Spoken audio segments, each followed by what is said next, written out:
Psalms chapter 8.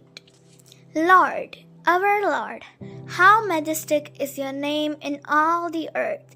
You have set your glory in the heavens. Through the praise of children and infants, you have established a stronghold against your enemies, to silence the foe and the avenger. When I consider your heavens, the work of your fingers, the moon and the stars, which you have set in place, what is mankind that you are mindful of them? Human beings that you care for them.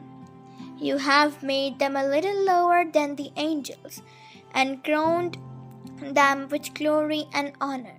You made them rulers over the work of your hands. You put everything under their feet, all flocks and herds, and the animals of the wild, the birds in the sky, and the fish in the sea, all that swim the paths of the seas. Lord, our Lord, how majestic is your name in all the earth. Amen.